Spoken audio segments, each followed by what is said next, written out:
강진호입니다. 올해로 정확히 65이죠. 남들은 손주 녀석들 재롱이나 보며 공원 벤치에서 소일거리 할 나이라지만 저에게는 그런 소박한 여유조차 사치였고 허락되지 않은 꿈이었습니다. 한때는 경기도 일대 건설 현장을 누비며 수백 명의 인부를 호령하던 소장이었습니다. 강 소장하면 이 바닥에서 모르는 사람이 없었고 제 투박하고 단단한 손가락 끝이 가리키는 곳마다 거대한 콘크리트 건물이 쑥쑥 올라가던 당당한 시절이 있었습니다. 그때는 제 구두 소리만 복도에 울려도 현장 인부들이 자세를 바로잡고 긴장하며 제 눈치를 보던 시절이었죠. 하지만 인생이란 게 참 얄궂고도 무서운 것이더군요. 30년 넘게 형 동생하며 믿고 의지했던 후배놈에게 당한 퇴직금. 사기 한 번에 평생을 바쳐 일궈온 아파트와 자존심이 모래성처럼 허무하게 무너져 내렸습니다. 그 후폭풍은 매서운 칼바람처럼 제 삶을 조각조각 도려냈습니다.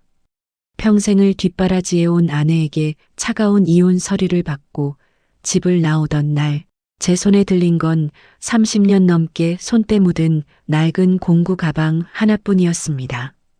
그 가방의 무게가 마치 제 인생의 실패를 증명하는 쇳덩이처럼 무겁게만 느껴졌습니다.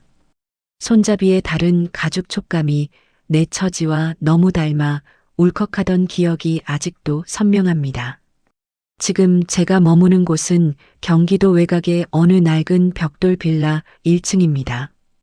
보증금 500만 원에 월세 30만 원. 장마철만 되면 노란 꽃무늬 벽지가 습기를 가득 머금어 눅눅한 곰팡이 냄새를 풍기고 낡은 장판 바닥에선 뼈를 깎는 듯한 차가운 한기가 올라오는 그런 곳이죠. 천장 모서리에는 언제 생겼는지 모를 거미줄이 쳐져 있고 밤마다 옆집에 싸우는 소리가 얇은 벽을 타고 그대로 전해집니다. 65이라는 나이에 이런 구석진 방에서 홀로 쓸쓸히 생을 마감하게 될 줄은 꿈에도 몰랐습니다. 매일 아침 눈을 뜰 때마다 천장의 얼룩을 보며 내 인생의 남은 시간을 가늠해 보곤 했습니다. 오늘도 그 여자가 제 방문을 거칠게 두드립니다. 이 빌라의 주인인 혜란 씨입니다.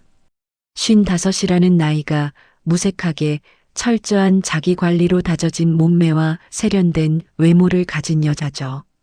동네 사람들은 그녀를 도도한 사모님이라 부르며 우러러보지만 저 같은 처지의 세입자에게는 독사보다 더 차갑고 무서운 존재일 뿐입니다. 벌써 3개월째 밀린 월세 때문에 그녀는 저를 벌레 보듯 하며 당장 짐을 싸서 나가라고 소리칩니다. 그녀의 목소리에는 자비라고는 눈곱만큼도 섞여 있지 않았습니다. 강씨 아저씨, 안에 있는 거 다 알아요. 언제까지 죽은 척하고 있을 거예요? 날카롭고 고압적인 목소리가 얇은 합판. 문틈을 타고 들어와 제 가슴팍을 사정없이 찔러댑니다. 저는 무거운 몸을 일으켜 천천히 문을 열었습니다. 문 밖에는 비싼 향수 냄새를 풍기며 팔짱을 낀 그녀가 서 있었습니다. 그녀의 차가운 눈빛은 마치 길가에 버려진 오물을 보는 듯 혐오감이 가득했습니다. 사장님, 한 번만 더 기회를, 조금만 더 시간을 주시면 제가 어떻게든. 저는 비굴하게 허리를 숙이며 말끝을 흐렸습니다. 하지만 그녀는 제 말이 끝나기도 전에 경멸 섞인 콧방귀를 뀌며 말을 가로챘습니다. 기회요? 아저씨가 그 소리 한 게 벌써 몇 번째인 줄 알아요? 나이 먹고 능력 없으면 곱게 늙기라도 해야지. 이게 무슨 추태예요? 오늘 저녁까지 짐 안 빼면 사람 부를 줄 아세요. 이건 최종 통보예요. 그녀는 코를 막으며 제 방 안의 눅눅한 공기를 혐오한다는 듯 쳐다보더니 냉정하게 뒤돌아졌습니다. 그녀의 세련된 구두 굽소리가 복도에 울려 퍼질 때 저는 무너진 자존심을 씹어 삼키며 낡은 등산 가방에 옷가지를 하나둘씩 집어넣기 시작했습니다. 양말 몇 켤레와 낡은 수건들. 제 인생의 전부가 이 작은 가방 하나에 다 들어간다는 사실이 너무나 서글펐습니다. 손끝에 닿는 낡은 옷감들이 제 처지를 비웃는 것만 같았죠. 그런데 바로 그때였습니다. 복도 끝에서 콱쾅 하는 굉음과 함께 엄청난 양의 물이 터져 나오는 소리가 들려왔습니다. 빌라의 메인 배관이 노후화된 수압을 이기지 못하고 터져버린 것입니다. 복도는 순식간에 구정물과 역류한 오물로 가득 찼습니다. 방금까지 기고만장하던 그녀의 비싼 명품 구두 위로 더러운 물이 차오르기 시작했죠. 어머, 이게 뭐야? 어머머. 당황해 발을 동동 구르며 스마트폰으로 설비업체에 전화를 거는 그녀의 목소리는 파르르 떨리고 있었습니다. 하지만 야간 수당에 비싼 긴급 견적을 부르는 업체들의 냉정한 거절에 그녀의 얼굴은 하얗게 질려갔습니다. 저는 짐을 싸던 손을 멈추고 낡은 연장 가방을 메고 복도로 나갔습니다. 낡아서 목이 늘어난 흰색 러닝 셔츠 한 장만 걸친 채 그녀 앞에 섰습니다. 수십 년간 다져진 제 단단한 어깨가 좁은 복도를 꽉 채웠습니다. 사장님, 어차피 나갈 판인데. 그동안 밀린 월세에 대한 보답이라 생각하고 제가 저거 고쳐드릴 테니 비키세요. 업자 부르면 오늘 밤새 고생하실 겁니다. 제 말투에 서린 의외의 단호함과 관록에 그녀는 멍하니 저를 쳐다봤습니다. 저는 망설임 없이 차가운 오물 속에 몸을 던졌습니다. 수십 년 건설 현장에서 다져진 감각이 손끝에서 살아나기 시작했습니다. 배수구의 메인 밸브를 찾고 터진 부위를 압박하며 제가 바닥에 납작하게 엎드려 온 힘을 쓰고 있을 때였습니다. 러닝 셔츠 너머로 제 근육들이 꿈틀거리는 것이 느껴졌습니다. 당황해하던 그녀가 수건을 건네려 제 옆에 바짝 쪼그려 앉았습니다. 그 순간이었습니다. 좁은 화장실 공간의 열기 속에서 그녀의 짧은 치마 사이로 관리. 잘된 50대 여인의 매끄러운 다리와 은밀한 속살이 제 시야에 정면으로 들어왔습니다. 눅눅한 오물 냄새를 뚫고 전해지는 그녀의 진한 향수와 살냄새. 억눌렸던 제 짐승 같은 본능이 수십 년 만에 폭발하며 바지춤이 뚫릴 듯이 솟아올랐습니다. 배관 상태를 확인하려던 그녀의 시선이 자연스럽게 제 하반신에 고정되었습니다. 65 남자의 몸이라고는 도저히 믿기지 않는 비현실적인 굵기와 위용이었습니다. 그녀는 침을 꼴깍 삼키며 얼굴이 붉게 달아오른 채 그 거대한 실체를 넋을 잃고 바라보았습니다. 저는 모르는 척 굵은 철제 스프링 연장을 막힌 배관 깊숙이 밀어 넣었습니다. 사장님, 배관이든 사람이든 막힌 곳은 무식하게 힘으로만 하는 게 아니라 급소를 정확히 찔러야 뚫리는 법입니다. 제가 거칠게 허리 힘을 이용해 연장을 몰아붙이자 꽉 막혔던 오물이 굉음과 함께 시원하게 뚫려 내려갔습니다. 콰르르 쏟아지는 물소리에 그녀는 넋을 잃고 저를 올려다보았습니다. 방금 목격한 제 괴물 같은 실체와 이 폭발적인 관통력에 그녀의 도도함은 이미 종이장처럼 구겨져 있었습니다. 배관 수리를 마친 내 몸은 땀과 구정물, 그리고 빌라 배관 속에 엉겨있던 정체 모를 오물들로 범벅이 되어 있었습니다. 낡아서 군데군데 실밥이 터진 흰색 러닝. 셔츠는 차가운 물에 젖어 내 몸에 제2의 피부처럼 딱 달라붙어 있었죠. 그 덕분에 수십 년간 거친 건설 현장에서 무거운 자재를 나르고 망치질을 하며 다져진 단단한 등 근육과 굵은 핏줄이 선 팔뚝이 여과 없이 드러났습니다. 65이라는 나이가 무색하게도 내 몸은 여전히 현역 시절의 야성적인 골격을 유지하고 있었습니다. 낡은 런닝 너머로 꿈틀대는 근육의 움직임은 그 자체로 억눌린 야성의 증명과도 같았습니다. 그녀는 여전히 화장실 바닥에 넋을 잃고 주저앉아 있었습니다. 도도했던 건물주 사모님의 모습은 온데간데 없고 헝클어진 머리카락 사이로 초점을 잃은 눈동자만이 내 젖은 몸을 훑고 있었습니다. 특히 그녀의 시선은 내 바지춤을 팽팽하게 채우고 있는 그 압도적인 존재감에서 한시도 떨어질 줄 몰랐습니다. 방금 목격한 비현실적인 위용이 그녀의 뇌리에 지워지지 않는 낙인처럼 찍힌 것이 분명했습니다. 그녀의 가슴은 불규칙하게 요동치고 있었고 좁은 공간을 채운 열기는 방금 전의 소동과는 다른 종류의 긴장감을 만들어내고 있었습니다. 사장님, 술이 다 됐습니다.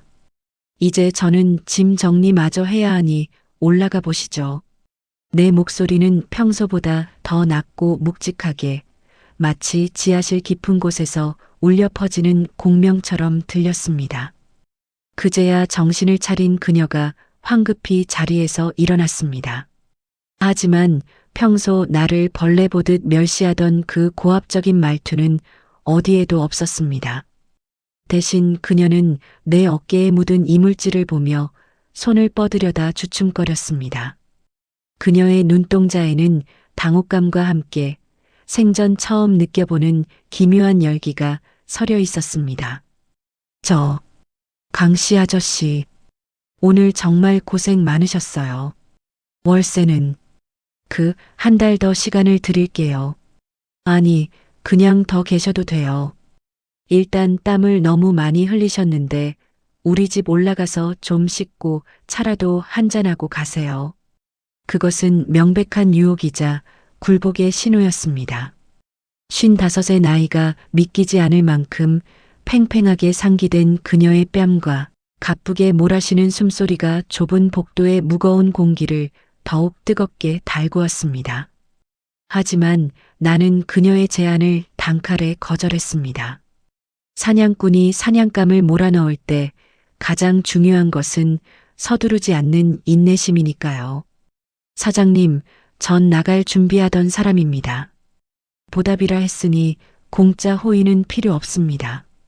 내일 새벽같이 인력시장에 나가야 해서 바쁘니 이만 가보겠습니다. 나는 그녀를 어두운 복도에 홀로 남겨둔 채 원룸문을 닫고 잠가버렸습니다.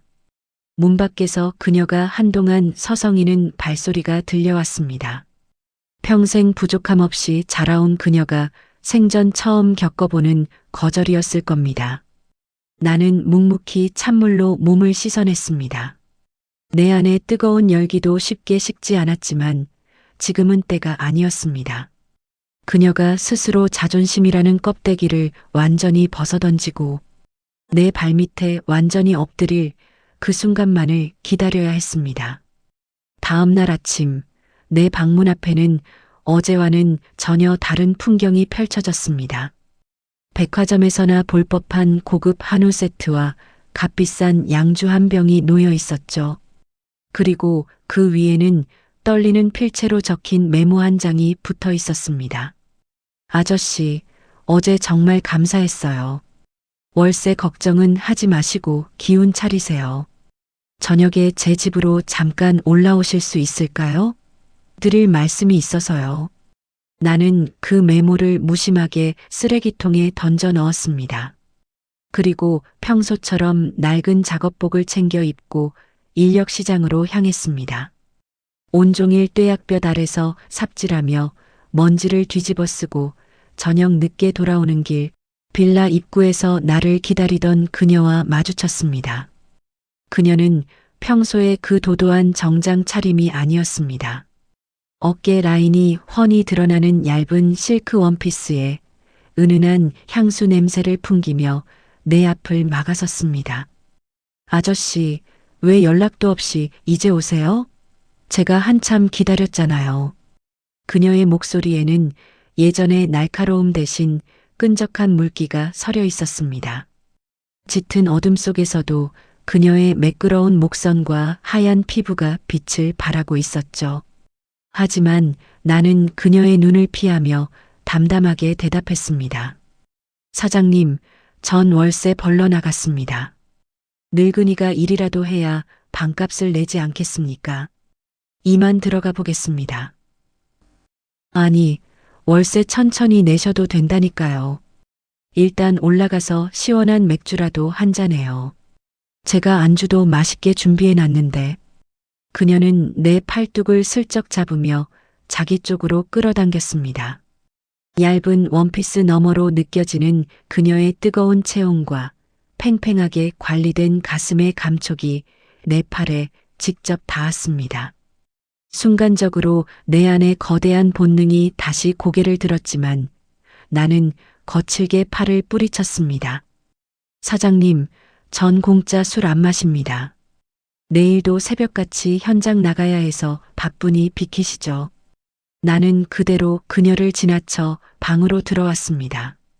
문 밖에서 그녀의 허탈한 한숨소리가 들려왔습니다. 돈으로도 미모로도 가질 수 없는 남자를 향한 정복욕. 아니, 그날 화장실 바닥에서 목격했던 그 흉측할 정도로 거대한 위용에 대한 굶주림이 그녀를 서서히 미치게 하고 있었습니다. 그날 이후 그녀의 노골적인 유혹은 병적일 정도로 심해졌습니다. 매일같이 사소한 핑계를 대며 나를 자신의 탑층 집으로 불러들였습니다. 주방 형광등이 나갔다느니 안방 장롱 위치를 바꿔야 한다느니 하는 뻔한 핑계들이었죠. 나는 그때마다 묵묵히 연장 가방을 메고 올라갔습니다.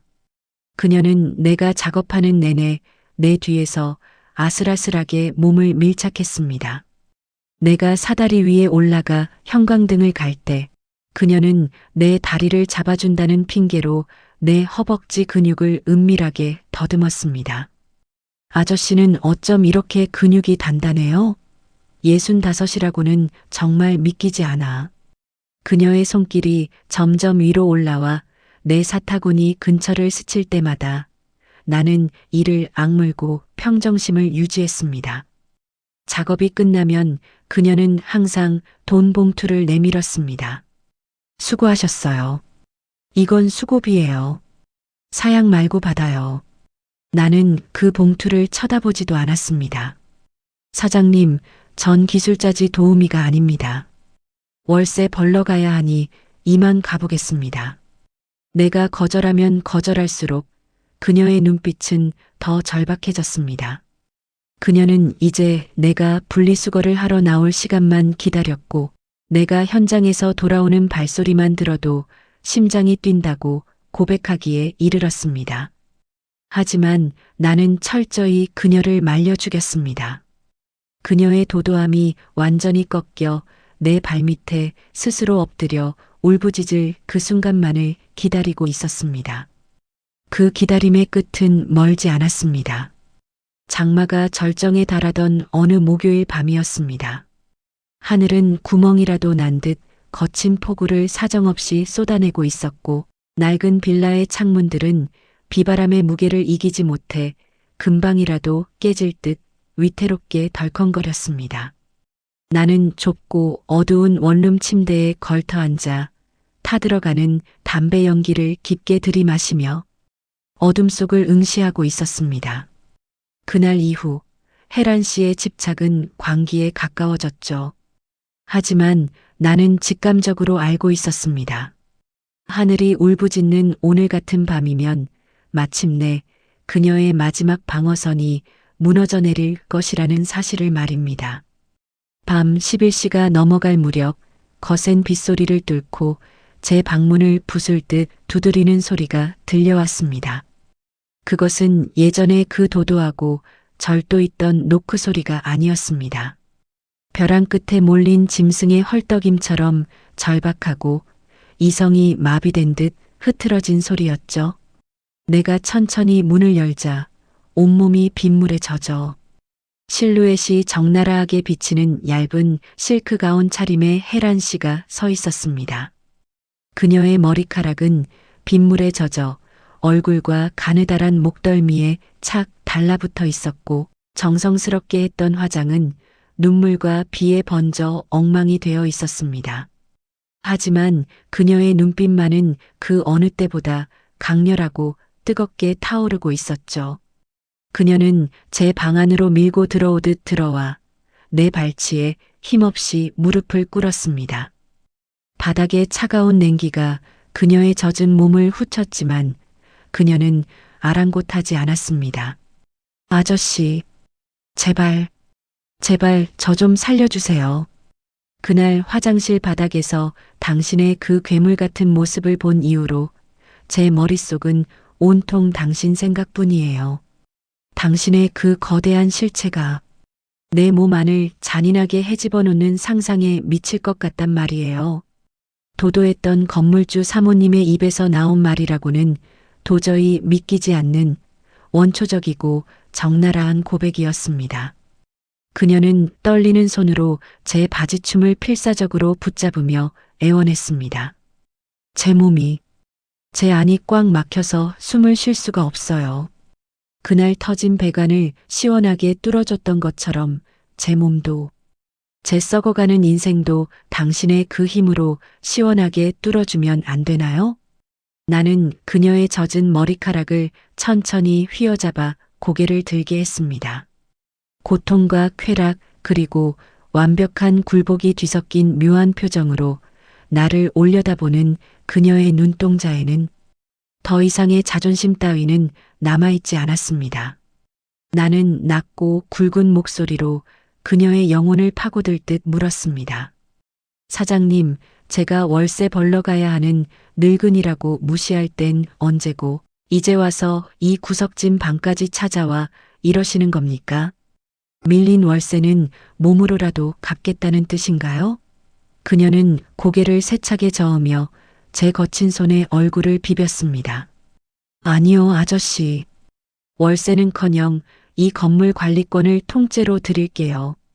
당신이 시키는 대로 개처럼 기라면 기고 죽으라면 죽는 신용까지 다 할게요. 제발 당신의 그 흉폭한 힘으로 저를 완전히 정복해 주세요. 저를 당신의 노예로 써도 좋아요. 나는 비로소 그녀를 거칠게 낚아채 침대로 내동댕이 쳤습니다. 65의 나이에도 불구하고 수십 년 현장일로 다져진 제 묵직한 하중이 그녀의 가냘픈 몸을 사정없이 압박했습니다. 낡은 작업복 바지를 내리자 그녀의 입에서 단발마 같은 짧은 탄성이 터져 나왔습니다. 어두운 방 안 창밖에서 번쩍이는 번개. 빛에 비친 제 실체는 그녀의 상상을 초월할 정도로 거대하고 위협적인 존재감을 드러내고 있었으니까요. 사장님, 막힌 곳은 무식하게 힘으로만 하는 게 아니라 정확한 급소를 찔러야 뚫리는 법이라고 내가 분명히 말했지. 오늘 제대로 한번 느껴보쇼. 당신이 그토록 원하던 게 바로 이거였는지. 나는 더 이상 망설이지 않고 그녀의 깊숙한 곳을 향해 단숨에 파고들었습니다. 그것은 단순한 행위가 아니었습니다. 10년 넘게 메마른 채 말라붙어 있던 그녀의 대지를 가차없이 관통하는 거대한 폭풍이었죠. 꽉 막혔던 빌라의 배관을 뚫어버리던 그 폭발적인 기세 그대로 나는 그녀의 모든 가식과 방어 기제를 무너뜨리고 안으로 깊숙이 침투했습니다. 그녀의 입에서 단발마 같은 비명이 터져 나왔습니다. 그것은 고통이 아닌 생전 처음 경험하는 압도적인 크기와 무게감에 대한 경외심이 담긴 비명이었습니다. 그녀의 날카로운 손톱이 제 등에 깊게 박혔고 그녀의 몸은 활처럼 휘어지며 제 남성성을 온전히 받아내려 애처롭게 몸부림쳤습니다. 창밖의 폭우 소리는 이제 더 이상 들리지 않았습니다. 오직 제 거친 숨소리와 그녀의 처절한 신음, 그리고 살과 살이 거칠게 부딪히는 둔탁한 파열음만이 좁은 원룸을 가득 채웠습니다. 그녀는 제 밑에서 몇 번이고 실신하듯 무너졌지만 나는 멈추지 않았습니다. 65, 내 안에 잠들어 있던 굶주린 야수가 비로소 포효하며 그녀의 도도함과 가짜 자존심을 남김없이 씹어 삼켰습니다. 마침내 거대한 댐이 수압을 견디지 못하고 무너지듯 그녀의 안에서 뜨거운 파도가 터져 나왔습니다. 평생을 꽉 막혀 있던 그녀의 본능이 비로소 대해방을 맞이하는 순간이었죠. 그녀는 제 목을 부서질 듯 꽉 껴안은 채 어린아이처럼 오열했습니다. 아, 아저씨, 진호 씨, 고마워요. 이제야 진짜 살 것 같아. 폭풍 같은 밤이 지나고 새벽빛이 창가에 스며들 때 그녀는 내 팔베개를 한 채 완전히 순종적인 양이 되어 있었습니다. 어제의 그 도도하던 건물주 사모님은 온데간데였고 오직 나의 손길 하나에 온몸을 떨며 내 눈치만 살피는 한 명의 여자만 남았죠. 나는 타들어가는 담배를 한 대 물며 내 가슴팍에 얼굴을 묻고 있는 그녀에게 나직하지만 위험 있는 목소리로 말했습니다. 사장님, 이제 수리는 끝났으니 앞으로 이 건물 관리는 내가 내 방식대로 하겠소. 불만 있소? 내 목소리는 새벽 공기를 가르며 묵직하게 울려 퍼졌습니다. 그녀는 내 거친 손등에 자신의 입술을 맞추며 수줍게 그러나 단호하게 속삭였습니다. 아니요, 회장님. 당신이 시키는 대로 다 할게요. 제 몸도 제 건물도 이제 다 당신 거예요. 그날 이후 경기도 외곽의 낡은 빌라는 더 이상 예전의 그곳이 아니었습니다. 서류상으로는 여전히 그녀가 건물주였지만 빌라의 모든 실질적인 실권은 내 손으로 넘어왔습니다. 나는 낡은 작업복을 벗어 던지고 옷장에 처박아 두었던 정장을 다시 꺼내 입었습니다. 그리고 그녀의 자본을 움직여 가장 먼저 이 낡은 빌라부터 대대적으로 뜯어고치기 시작했습니다. 수십 년간 건설 현장 소장으로 다져진 내 안목은 결코 녹슬지 않았습니다. 나는 직접 도면을 그리고 현장 인부들을 진두지휘하며 자재 하나까지 내 손으로 직접 골랐습니다.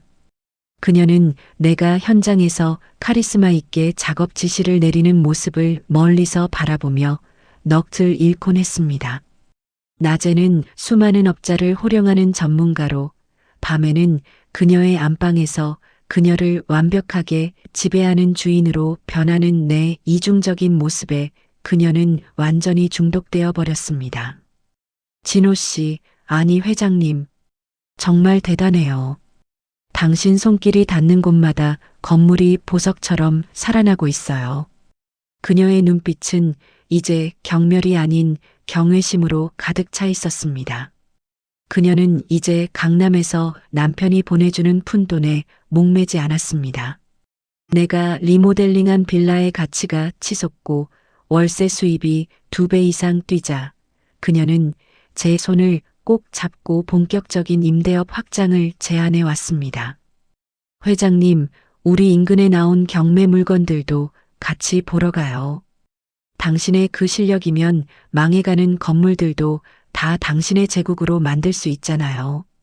우리는 경기도 일대의 노후된 다가구 주택들을 하나씩 사들이기 시작했습니다.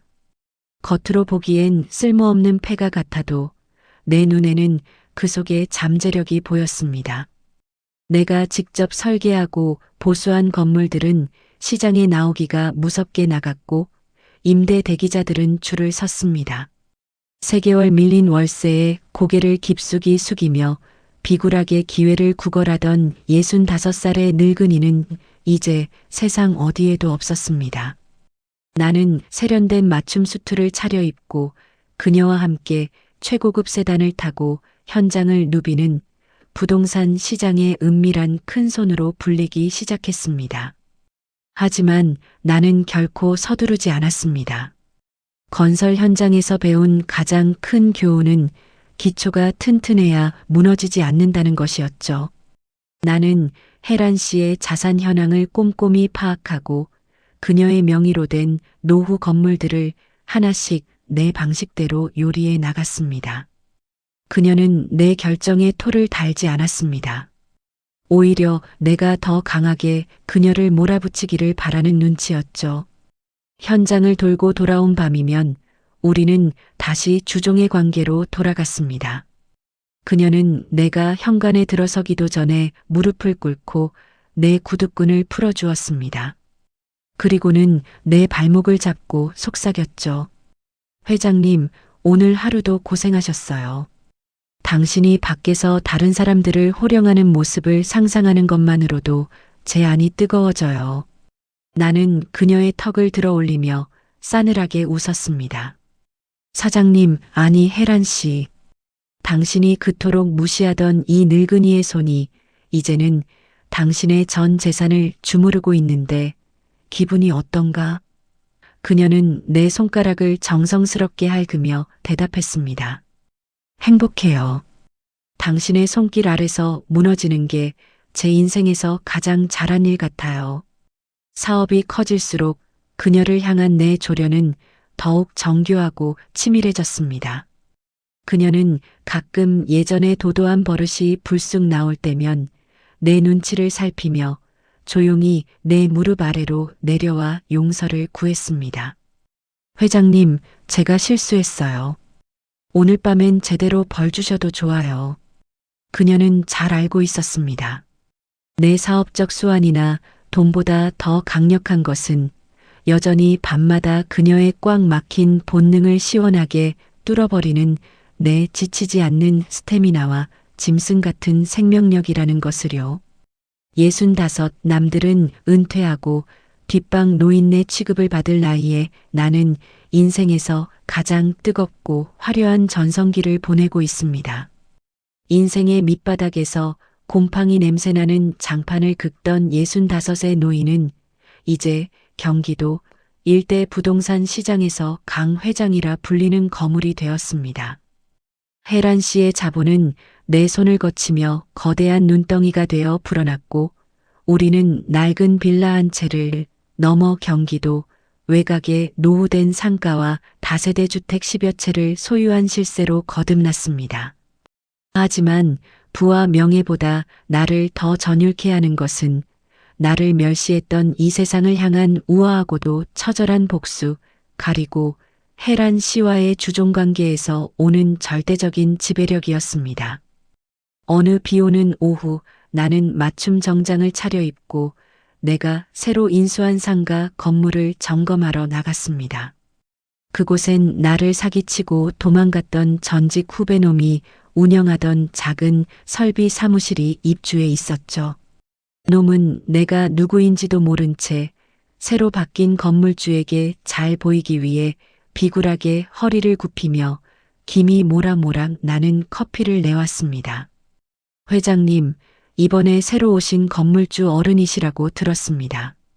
제가 이 건물에서만 5년 넘게 장사를 했습니다. 잘 부탁드립니다. 나는 선글라스를 천천히 벗으며 놈의 비겁한 눈동자를 똑똑히 응시했습니다. 놈의 눈동자가 경악으로 물들며 손에 든 커피잔이 힘없이 바닥으로 떨어져 박살이 났습니다. 강 소장님? 아니, 형님? 놈은 사들린 듯 말을 잇지 못했습니다. 나는 놈의 어깨를 으스러질 듯 묵직하게 누르며 나직하게 속삭였습니다. 아니, 이제는 건물주라고 불러야지. 내가 가로챘던 내 퇴직금이 이 건물의 주춧돌이 되었으니 말이다. 나는 놈을 즉석에서 내쫓지 않았습니다. 대신 놈이 평생 갚아도 모자랄 이자를 월세에 얹어 내 발밑에서 평생을 기게 만들었습니다. 그것이 65, 산전수전 다 겪은 관록을 가진 남자가 하는 가장 잔인하고도 우아한 복수니까요. 놈의 절망적인 표정을 뒤로하고 건물 밖으로 나오자 운전석에서 대기하던 혜란 씨가 얼른 내려 우산을 받쳐주었습니다. 상가 점검을 마치고 돌아온 펜트하우스. 혜란 씨는 내가 현관에 들어서기도 전에 무릎을 꿇고 내 젖은 구두끈을 정성스레 풀어주었습니다. 그녀는 이제 밖에서는 우아하고 지적인 자산가이지만 집안에서는 오직 나의 명령만을 기다리는 순종적인 비서이자 여자가 되어 있었습니다. 회장님, 오늘 현장 점검은 어떠셨나요? 제가 미리 와인을 준비해 놨어요. 당신이 좋아하는 빈티지로요. 그녀는 내 허벅지 위에 손을 올리며 은밀하게 파고들었습니다. 실크 가운 너머로 전해지는 그녀의 뜨거운 체온은 여전했습니다. 나는 그녀의 턱을 들어 올리며 싸늘하게 물었습니다. 혜란 씨, 아직도 그 낡은 원룸의 배관 아저씨가 그리운가?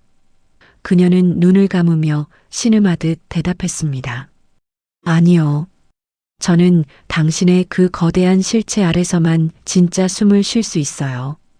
당신이 내 배관을 시원하게 뚫어주던 그날, 제 영혼까지 당신에게 완전히 관통당했으니까요. 나는 그녀를 거칠게 끌어당겨 내 무릎 위에 앉혔습니다. 65세의 몸이라고는 믿기지 않는 단단한 하체가 그녀의 가느다란 허리를 묵직하게 받쳐주었습니다. 밖에서는 경기도의 화려한 야경이 비에 젖어 반짝이고 있었지만 이 공간 안에서는 오직 나의 야성과 그녀의 완전한 굴복만이 존재했습니다. 나는 그녀의 옷자락을 천천히 걷어 올리며 오늘 밤 또 한 번 그녀의 꽉 막힌 본능을 시원하게 뚫어줄 준비를 마쳤습니다. 경기도 외곽의 그 낡고 축축했던 원룸. 사람들은 그곳을 실패한 자들의 종착역이자 늙은 낙오자들의 무덤이라고 생각했습니다. 하지만 내게 그곳은 발톱을 숨긴 늙은 호랑이가 때를 기다리며 스스로를 단련하던 어두운 동굴이었습니다. 65 남들이 은퇴를 말하고 죽음을 준비할 때 나는 비로소 내 인생의 진짜 주인이 되었습니다. 이제 나는 더 이상 혜란 씨의 자본에만 기대지 않습니다.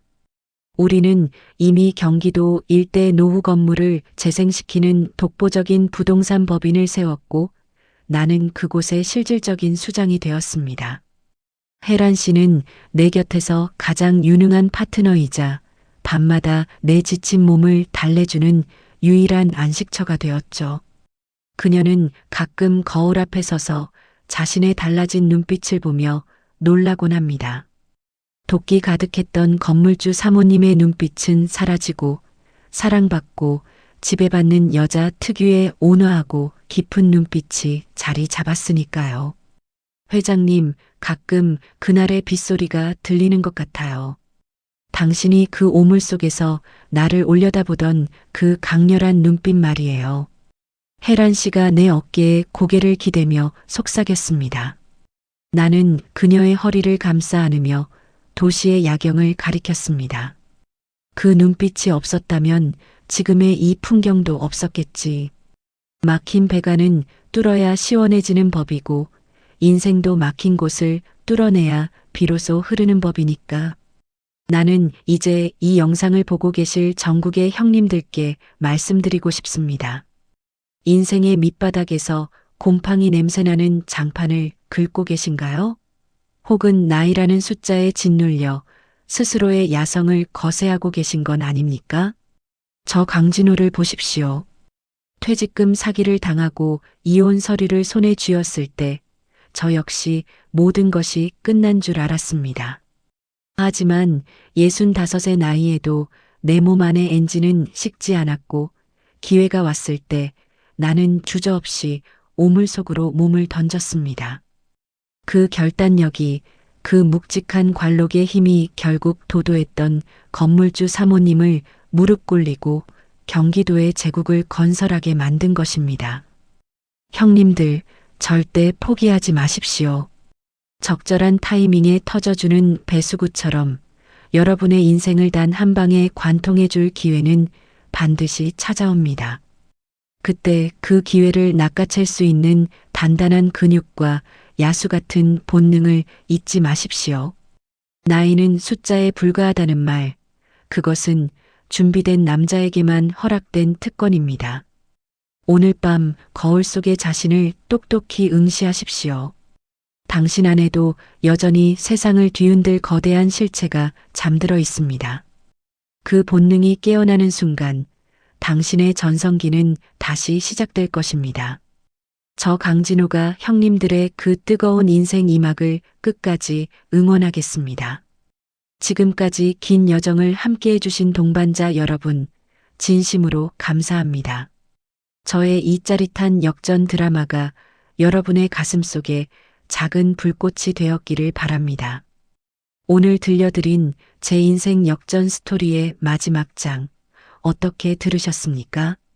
65살 사내의 이 묵직한 승전보에 가슴이 뜨거워지셨다면 마지막으로 구독과 좋아요 정중히 부탁드리겠습니다. 여러분의 댓글 하나하나가 제게는 다음 이야기를 준비하는 가장 큰 원동력이 됩니다. 다음에도 더 아슬아슬하고 더 깊고 더 짜릿한 인생의 비화로 여러분을 찾아뵙겠습니다. 인생의 쓴맛을 아는 형님들의 영원한 동반자 강진호였습니다. 시청해주셔서 감사합니다. 여러분도 오늘 밤 시원하게 뚫어버리는 꿈 꾸시길 바랍니다.